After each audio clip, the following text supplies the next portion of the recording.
This is the unapologetic gent, man. We are back again. Um, Talk about some football related stuff, and I wanted to delve into Saudi Arabia, man. That Arab money, the Arab Muslim world trying to take over football, and I love it. I do. Saudi Arabia, Qatari. United Arab Emirates, all of those guys, man. Big up to all of you spending money, putting your money where your mouth is.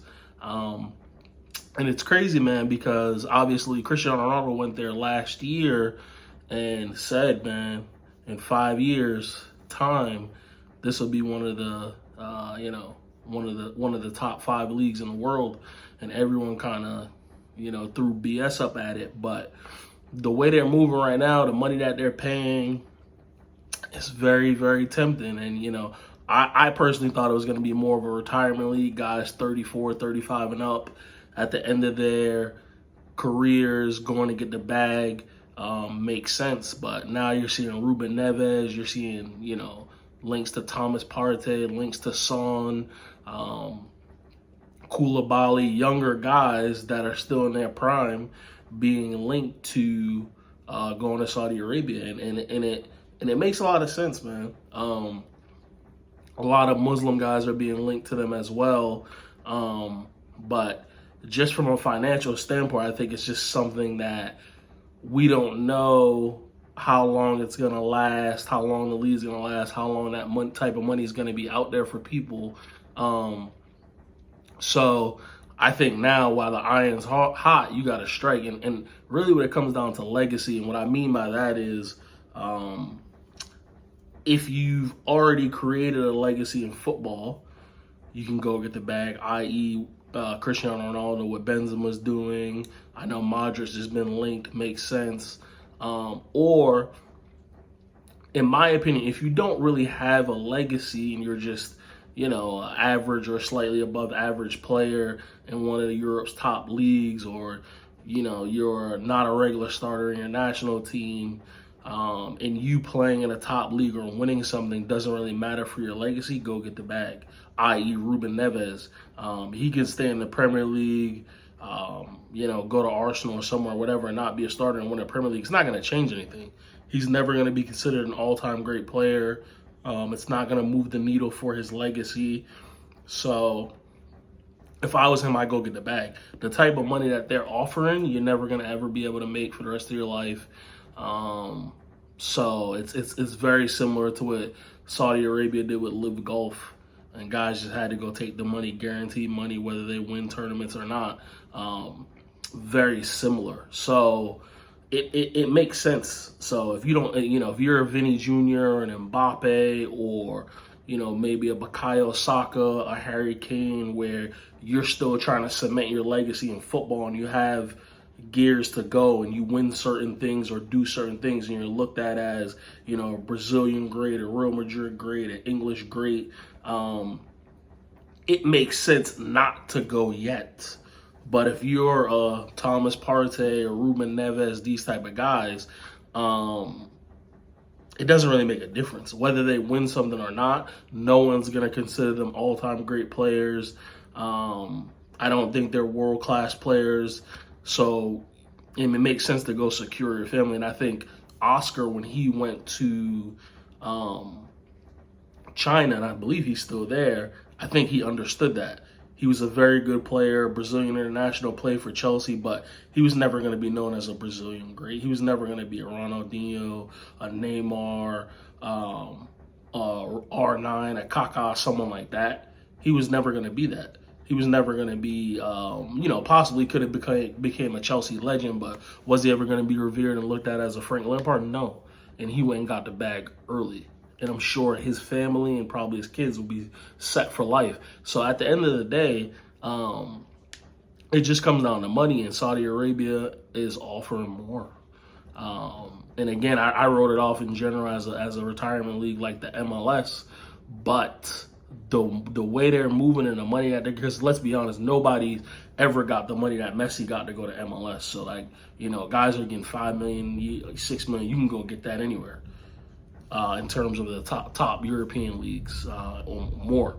So, when you see guys getting 100 M's for a year, 200 M's, like crazy, ridiculous money, I'm happy for those guys, though. I think, everyone's making money, owners are making money, clubs are growing in revenue, valuations are going, Manchester United's about to be sold for $6.5 billion. So, guys, go get the bag, man. And you can't be mad at them. I think a lot of people that are mad as well, I think it's selfish because people think that, all the best players should be playing in Europe. Why? Because most of the best players in the world come from South America anyways. So there's no God-given right that they should be playing in Europe. And a lot of it, I think, is trenched in xenophobia, bigotry, racism, the fact that, the Qataris, Saudi, these PSG, Newcastle, the takeover that's going to happen at Manchester United, Saudi Arabia. A lot of it is based in that people are not liking guys from the Arab world, not liking those countries, not respecting their traditions. And I get it, a lot of the human rights and the LGBTQ stuff. But at the end of the day, that's their culture. And who are we to tell them how they should live? That's kind of how I look at it. I didn't grow up there. I'm happy to be from America, happy to live in South Florida. But I'm sure those people are happy living in Saudi Arabia, living in those countries. So living in Dubai and Qatar, Doha, and all them places. So I think a lot of the negativity stems from that, whether people know it subconsciously or not. Obviously, I don't want to get into the political stuff, but I think it stems from the fact that these Arab worlds, run by Muslim billionaires, and people don't like it, man. People don't like to respect their religion. I say people in Europe, and they don't respect that a lot of these leagues weren't, bred organically, but it doesn't matter. These guys are willing to put the money in, and don't be surprised. We seen Saudi Arabia do a madness at the World Cup this year. So they're the only team that beat Argentina. So they look like they're doing it the right way, and I think it's just the start of something. Whether the league will be able to sustain itself at those prices, I don't think it will, but I don't think it's meant for that. I think they're overspending to get stars and get quality players. And now, as they build up their academies, as the Saudi Arabian players get better, as they bring in more African players to the league, and then it'll flatten out. And obviously I know Cristiano Ronaldo is not married to his partner, and that's an adjustment in the way that they live. But I do believe Islam is the biggest religion in the world, and a lot of football players are Muslim.